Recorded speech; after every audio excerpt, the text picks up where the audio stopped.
한번 생각해보자. 우리는 같은 학교를 다녔고, 같은 환경에서 자랐고, 비슷한 고민을 하던 사람들이었다. 그런데 몇 년이 지나고 나면 누군가는 앞서 나가고, 누군가는 여전히 제자리 걸음이다. 왜 이런 차이가 생길까? 사실 인생의 격차는 눈에 띄지 않는 순간부터 벌어지기 시작한다. 하루하루 반복되는 작은 선택들이 몇 년 후에는 엄청난 차이를 만든다. 왜냐하면 이 차이는 조용히, 서서히, 그리고 확실하게 쌓여가기 때문이다. 누군가는 퇴근 후 넷플릭스를 켜고, 누군가는 책을 펼친다. 누군가는 내일부터 운동해야지라고 말하고, 누군가는 이미 헬스장에 가 있다. 누군가는 돈은 벌면 그냥 쓰는 거지라고 생각하고, 누군가는 복리를 이해하고 돈을 불린다. 더 중요한 사실이 있다. 이 격차는 당신이 지금도 만들고 있는 중이라는 것. 그렇다면 도대체 인생에서 격차가 벌어지기 시작하는 결정적 순간은 언제일까? 지금부터 당신이 반드시 알아야 할 4가지 순간을 이야기해보겠다. 1. 책으로 정보를 얻고 생각하기 시작할 때. 사람들은 생각한다고 착각한다. 세상에는 두 종류의 사람이 있다. 스스로 생각하는 사람, 그리고 남이 정해준 생각을 그대로 따라가는 사람. 대부분의 사람들은 자신이 주체적으로 사고하고 있다고 믿는다. 하지만 현실은 다르다. 우리는 뉴스를 보고, SNS에서 누군가의 의견을 읽고, 유튜브 알고리즘이 추천하는 영상을 보면서 남이 정해준 정보를 소비할 뿐이다. 철학자 니체는 말했다. 대다수의 사람들은 스스로 생각한다고 믿지만 사실은 단순히 외부에서 주어진 의견을 반복할 뿐이다. 즉, 자기 머리로 생각하는 것과 정보에 휩쓸리는 것은 완전히 다르다. 그리고 이 차이가 몇 년 후 엄청난 격차를 만든다. 책을 읽는 순간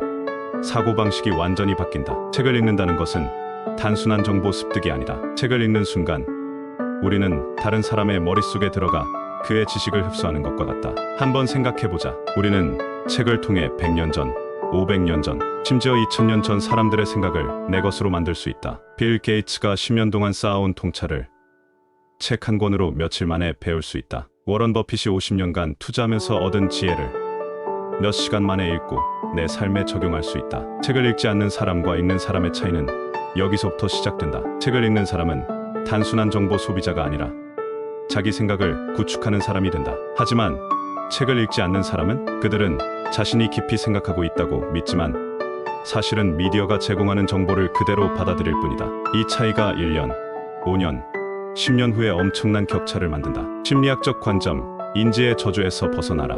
심리학에는 인지의 저주라는 개념이 있다. 한번 배운 지식은 절대 배우기 전으로 돌아갈 수 없다는 이론이다. 쉽게 말하면 한 번 세상의 진실을 알아버리면 다시는 무지했던 시절로 돌아갈 수 없다는 뜻이다. 책을 읽으면 단순한 정보가 아니라 세상을 보는 눈이 달라진다. 경제를 공부하면 돈의 흐름이 보이고, 역사를 공부하면 인간 사회가 어떻게 움직이는지 보이고, 철학을 공부하면 삶의 의미를 다시 고민하게 된다. 그리고 그 순간 주변 사람들과 완전히 다른 결정을 내리기 시작한다. 대부분의 사람들은 뉴스와 SNS가 주는 정보만으로 세상을 이해한다. 하지만 책을 읽는 사람은 표면적인 뉴스 너머의 흐름을 읽는다. 누군가는 요즘 경제가 어렵다라고 말할 때, 책을 읽는 사람은 이런 위기는 과거에도 반복되었고 이런 방식으로 극복될 것이다 라고 분석한다. 이 차이가 몇 년 뒤 완전히 다른 선택과 삶의 격차를 만든다. 역사 속 사례책을 통해 격차를 만든 사람들. 나폴레옹, 책으로 전략을 배운 황제.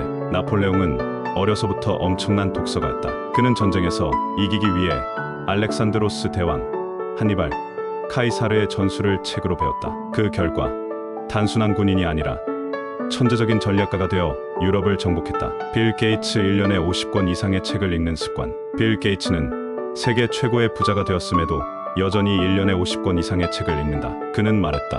나는 독서를 통해 새로운 아이디어를 얻고 세상을 다르게 보는 법을 배운다. 이처럼 책을 읽는 사람들은 단순히 정보를 소비하는 것이 아니라 미래를 설계하고 격차를 만든다. 그럼 우리는 어떻게 실천할 수 있을까? 1. 어떤 책을 읽어야 할까? 단순히 베스트셀러를 읽는 것이 아니라 내가 되고 싶은 사람이 쓴 책을 읽어라. 사업가가 되고 싶다면 빌 게이츠, 워런 버핏, 일론 머스크가 읽은 책을 읽어라. 창의적인 사람이 되고 싶다면 스티브 잡스, 레오나르도 다빈치의 사고방식을 배워라. 이 하루 30분 독서를 습관화하라. 하루 30분만 책을 읽어도 1년에 20권 이상을 읽을 수 있다. 10년 후에는 200권 이상의 책을 읽은 사람이 된다. 이 습관 하나가 당신의 인생을 완전히 바꿀 것이다. 이제 질문이다. 지금 당신은 어떤 책을 읽고 있는가? 혹은 마지막으로 책을 완독한 게 언제인가? 이 질문에 답할 수 없다면 아마도 당신은 인생의 격차가 벌어지고 있는 한가운데 서 있을지도 모른다. 이 운동으로 체력뿐만 아니라 인내심을 기를 때 운동하는 사람과 안 하는 사람 차이는 어디서 시작될까? 한번 생각해보자. 운동을 꾸준히 하는 사람과 하지 않는 사람, 이 둘의 차이는 단순한 체력 차이가 아니다. 삶을 대하는 태도 자체가 완전히 달라진다. 운동을 하는 사람은 꾸준함으로 결과를 만든다는 걸 몸으로 배운다. 운동을 하지 않는 사람은 결과는 운과 재능에 달렸다고 믿는다. 운동을 하는 사람은 고통을 견디는 법을 안다. 운동을 하지 않는 사람은 조금만 힘들어도 쉽게 포기한다. 운동을 하는 사람은 목표를 세우고 작은 성취를 반복하는 힘을 기른다. 운동을 하지 않는 사람은 작은 목표조차 꾸준히 실천하지 못한다. 이 차이가 1년, 5년, 10년 후 삶의 모든 부분에서 엄청난 격차를 만든다. 왜 운동이 삶의 태도를 바꾸는가? 운동을 한다는 것은 매일 스스로를 이기는 과정이다. 침대에서 나와야 한다. 처음엔 무거웠던 바벨을 반복해서 들어야 한다. 숨이 차고 힘들어도 끝까지 달려야 한다. 이 과정에서 우리는 즉각적인 만족을 포기하고 장기적인 성취를 선택하는 법을 배운다. 이것이 바로 운동을 하는 사람과 하지 않는 사람의 차이를 만든다. 심리학에서는 자기 효능감이라는 개념이 있다. 이는 나는 해낼 수 있다는 믿음을 의미하는데, 운동을 꾸준히 하면 몸뿐만 아니라 자기 자신에 대한 신뢰도 함께 높아진다. 즉, 운동을 통해 몸을 단련하는 사람은 삶에서 어떤 도전이 와도 나는 할 수 있다는 태도를 가지게 된다. 반면 운동을 하지 않는 사람은 작은 불편도 견디지 못하고 결국 인생의 더 큰 도전도 쉽게 포기하게 된다. 운동하는 사람들이 인생에서 성공할 확률이 높은 이유, 운동을 꾸준히 해본 사람이라면 알 거다. 처음엔 10분도 힘들었던 러닝이 어느 순간 30분, 1시간도 거뜬해지는 순간을, 처음엔 10kg도 무거웠는데 어느 순간 50kg을 드는 순간을, 이 경험을 하면 한 가지 확신이 생긴다. 아, 세상에 쉬운 건 없지만 안 되는 것도 없구나. 이건 단순히 운동에서 끝나는 이야기가 아니다. 비즈니스든 공부든 인간관계든 처음에는 힘들어도 꾸준히 하면 반드시 성장한다는 걸 몸으로 배우는 것이다. 운동을 하는 사람들은 끈기를 배운다. 운동을 하는 사람들은 자기 자신과 싸우는 법을 배운다. 운동을 하는 사람들은 목표를 설정하고 달성하는 경험을 반복한다. 이 경험이 쌓이면 다른 사람들은 포기할 때 끝까지 버티는 힘이 생긴다. 역사 속 사례 운동이 만든 강한 정신력. 데이비드 고긴스 한계를 극복한 전직 네이비실. 데이비드 고긴스는 비만과 우울증을 극복하고 미 해군 네이비실이 된 전설적인 인물이다. 그는 운동을 통해 몸을 변화시킨 것이 아니라 삶을 대하는 태도 자체를 바꿨다. 그는 말했다. 몸을 단련하면 마음도 단련된다. 이처럼 운동을 통해 자기 자신을 이기는 사람들은 결국 인생도 이기게 된다. 그럼 우리는 어떻게 운동을 시작해야 할까? 운동도 공부와 같다. 처음부터 무리해서 하려 하면 실패한다. 중요한 건 일단 습관을 만드는 것. 1. 운동을 해야 한다가 아니라 운동을 하러 간다라고 생각하라. 운동을 결심만 하지 말고 그냥 운동복을 입고 밖으로 나가라. 2시간을 정해놓고 자동화하라. 아침 7시, 저녁 6시 같은 고정된 시간에 무조건 운동을 하는 습관을 들여라. 3. 처음부터 무리하지 마라. 10분 것부터 시작해도 좋다. 중요한 건 매일 하는 것, 리듬을 깨지 않는 것. 4. 운동을 하면서 기록하라. 오늘 몇 분을 뛰었는지, 몇 키를 들었는지 기록하면 성장하는 게 눈에 보인다. 이제 질문이다. 운동을 하는 사람과 하지 않는 사람, 이 둘의 차이는 단순한 체력 차이가 아니라 인생을 살아가는 태도의 차이가 된다. 당신은 지금 당장 몸을 움직일 준비가 되었는가? 아니면 내일부터라는 변명으로 또 하루를 미룰 것인가? 운동을 시작하는 순간 당신은 이미 인생에서 승리하기 시작한 것이다. 새 돈을 관리해서 복리를 하루라도 빨리 이해할 때 돈을 버는 사람 vs 돈을 지키는 사람, 차이는 어디서 시작될까? 한번 생각해보자. 우리 모두 열심히 일해서 돈을 번다. 하지만 어떤 사람은 점점 부자가 되고 어떤 사람은 평생 돈에 쫓긴다. 이 차이는 어디서 시작될까? 돈을 어떻게 관리하느냐에서 시작된다. 가장 큰 오해가 있다. 돈은 많이 벌면 해결된다. 하지만 현실은 다르다. 많이 벌어도 관리하지 못하면 결국 남는 게 없다. 반대로 돈을 효율적으로 관리하는 사람은 적은 돈으로도 복리의 힘을 활용해 점점 더 부자가 된다. 이 차이가 몇 년 후 엄청난 격차를 만든다. 복리를 이해하는 순간 인생이 바뀐다. 아인슈타인은 말했다. 복리는 인류 역사상 가장 강력한 힘이다. 복리는 마치 눈덩이와 같다. 처음엔 아주 작아 보이지만 계속 굴리다 보면 어느 순간 엄청난 크기로 불어난다. 간단한 예를 들어보자. 당신이 100만 원을 갖고 있다. 이 돈을 연 10%로 운용할 수 있다면 1년 후엔 110만 원, 2년 후엔 121만 원이 된다. 10년 후에는 259만 원, 30년 후에는 1745만 원. 여기서 중요한 사실, 단순히 300만 원, 500만 원이 될 거라고 예상하겠지만 복리는 시간이 지날수록 기하급수적으로 커진다. 만약 10년, 20년 더 빨리 이 개념을 이해했다면 당신의 자산 규모는 상상할 수 없을 만큼 커졌을 것이다. 이게 바로 복리를 하루라도 빨리 이해해야 하는 이유다. 돈은 기다려주지 않는다. 당신이 고민하는 동안에도 누군가는 이미 돈을 불리고 있다. 돈을 관리하는 사람과 그렇지 않은 사람의 결정적 차이. 돈을 관리하는 사람은 돈을 노예처럼 부린다. 돈을 관리하지 않는 사람은 돈에 끌려다닌다. 부자가 되는 사람들은 절대 돈을 단순한 소비 수단으로 보지 않는다. 돈을 씨앗처럼 생각한다. 이 씨앗을 심고 가꾸고 기다리면 어느 순간 나무가 되고 그 나무에서 또 다른 열매가 열린다. 반면 돈을 관리하지 않는 사람들은 씨앗을 그냥 먹어버린다. 지금 당장 즐기는 게 중요하지. 이렇게 생각하며 단기적인 만족을 위해 돈을 소비한다. 그리고 몇 년 뒤 아무것도 남아있지 않다는 걸 깨닫는다. 이 차이가 몇 년 후 완전히 다른 삶을 만든다. 역사 속 사례. 돈을 관리해서 인생을 바꾼 사람들. 워런 버핏. 복리를 가장 잘 활용한 투자자. 워런 버핏은 복리를 일찍 이해한 대표적인 인물이다. 그는 11살에 주식을 처음 사고 돈이 돈을 벌게 하는 법을 깨달았다. 그 결과 그의 재산은 시간이 지날수록 기하급수적으로 증가했다. 제이지 음악가에서 사업가로 변신한 이유. 힙합 아티스트 제이지는 음악으로 번 돈을 단순히 소비하지 않았다. 그는 이를 투자해 자산을 만들었고 결국 억만장자가 되었다. 그는 말했다. 부자는 돈을 벌지만 진짜 부자는 돈이 일하게 만든다. 이처럼 돈을 다루는 방식 하나가 인생을 완전히 바꾼다. 그럼 우리는 어떻게 돈을 관리해야 할까? 돈을 불리는 핵심 원칙 3가지. 한 돈을 버는 만큼이 아니라 버는 것보다 적게 써라. 대부분의 사람들은 더 많은 돈을 벌면 부자가 될 거야 라고 생각한다. 하지만 현실은 다르다. 돈을 많이 벌어도 그만큼 쓰면 결국 남는 게 없다. 진짜 부자가 되는 사람들은 소득이 늘어도 생활 수준을 쉽게 올리지 않는다.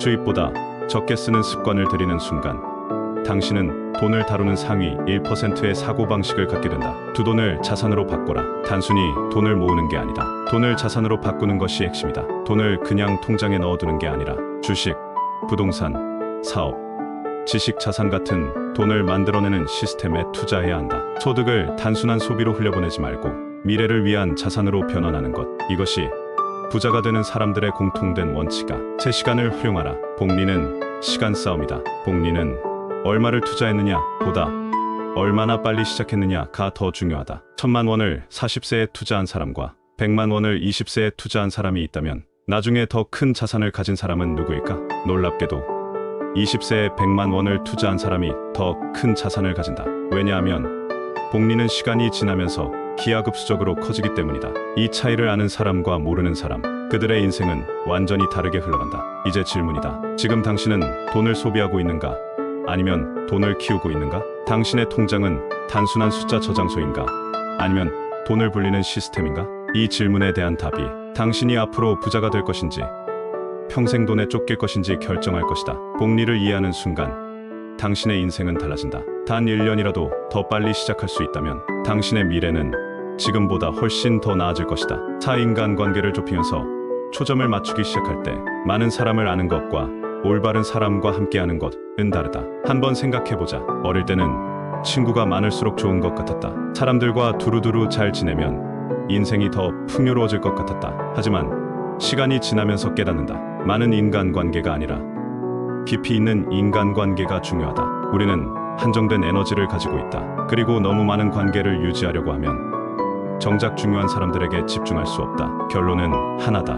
누구와 함께하느냐가 인생의 격차를 만든다. 심리학적 원리, 사회적 전염. 심리학에서는 사회적 전염이라는 개념이 있다. 이 이론에 따르면 우리는 가까이 있는 사람들의 생각과 행동을 무의식적으로 따라하게 된다. 즉, 긍정적인 사람들과 함께하면 나도 긍정적으로 변하고 부정적인 사람들과 함께하면 나도 부정적인 사고방식을 갖게 된다. 한 연구에서는 가까운 친구 중 한 명이 비만이면 본인이 비만이 될 확률이 57% 증가한다는 결과가 나왔다. 이게 단순히 음식 때문일까? 아니다. 포기해도 돼라는 마인드가 퍼지기 때문이다. 돈, 성공, 건강, 행복도 마찬가지다. 주변 사람들의 가치관이 나의 인생을 결정한다. 그러니까 인생에서 진짜 격차가 벌어지는 순간은 어떤 사람들과 시간을 보내느냐에서 시작된다. 성공한 사람들은 인간관계를 좁힌다. 한번 성공한 사람들을 떠올려보자. 그들은 절대 모든 사람에게 친절하려고 하지 않는다. 오히려 선택적으로 인간관계를 맺는다. 왜냐하면 시간과 에너지는 한정적이기 때문이다. 모든 사람과 친하게 지내려고 하면 정작 자신을 성장시켜줄 중요한 사람들과 깊은 관계를 맺을 시간이 없다. 스티브 잡스, 불필요한 관계를 끊어라. 스티브 잡스는 불필요한 관계를 정리하는 걸 두려워하지 않았다. 그는 모든 사람을 만족시키려 하지 않았고 오직 비전을 공유하는 사람들과 일했다. 그 덕분에 애플이라는 혁신적인 회사를 만들 수 있었다. 일론 머스크, 최고의 사람들과 일하라. 일론 머스크도 마찬가지다. 그는 똑똑하고 열정적인 사람들과만 시간을 보낸다. 그렇지 않은 사람들은 가차없이 정리한다. 이처럼 성공한 사람들은 인간관계를 좁히면서 초점을 맞춘다. 어떤 사람을 남기고 어떤 사람을 정리해야 할까? 여기서 질문이 생긴다. 그럼 나는 누구와 함께해야 할까?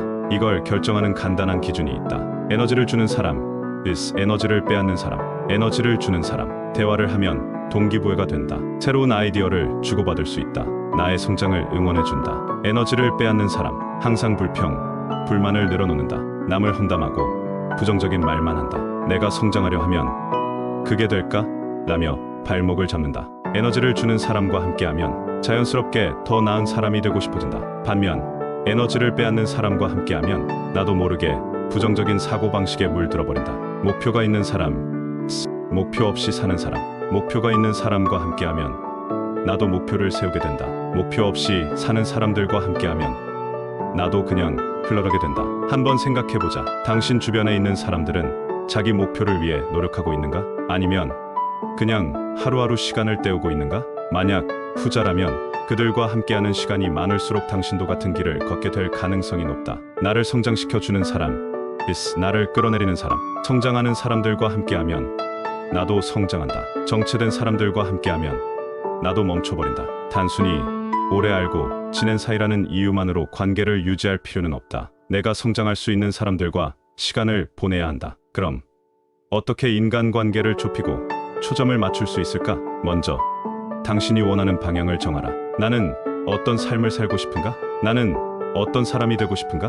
나는 어떤 목표를 이루고 싶은가? 그 방향과 맞는 사람들에게 시간을 투자하라. 나에게 긍정적인 영향을 주는 사람들과 시간을 늘려라. 반대로 부정적인 영향을 주는 사람들과 거리를 두어라. 무조건 많은 인맥을 만들려 하지 마라. 인맥이 많아야 성공한다는 건 착각이다. 진짜 중요한 건 몇 명이 아니라 누구와 함께하느냐다. 평균의 법칙을 기억하라. 당신은 가장 자주 만나는 5명의 평균이 된다. 당신이 되고 싶은 모습과 가까운 사람들과 함께하라. 이제 질문이다. 당신의 주변 사람들은 당신을 성장시키는 사람들인가? 아니면 당신을 제자리걸음하게 만드는 사람들인가? 지금 당신이 누구와 함께 시간을 보내느냐가 5년 후, 10년 후의 인생을 결정할 것이다. 여기까지 듣고 나니 어떤 생각이 드는가? 우리는 모두 같은 시간 속에서 살아간다. 하지만 몇 년 후 누군가는 훨씬 앞서가 있고 누군가는 여전히 제자리걸음을 하고 있다. 이 격차는 운이나 재능 때문이 아니다. 하루하루 반복되는 작은 선택들이 모여 몇 년 후 완전히 다른 결과를 만든다.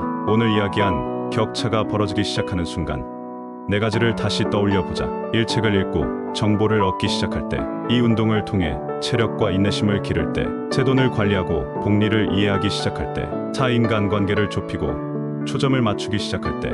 여기서 중요한 건 이걸 알고만 있어서는 아무 의미가 없다는 것. 성공하는 사람과 그렇지 않은 사람의 차이는 단 하나다. 아는 것을 실행하느냐 하지 않느냐. 1년 후, 5년 후, 10년 후 당신은 어떤 사람이 되어 있을 것인가? 오늘 책을 한 페이지라도 읽을 것인가? 아니면 내일부터라고 미룰 것인가? 오늘 운동을 할 것인가? 아니면 편안함을 선택할 것인가? 돈을 버는 대로 소비할 것인가? 아니면 자산을 만드는 법을 배울 것인가? 불필요한 인간관계를 유지할 것인가?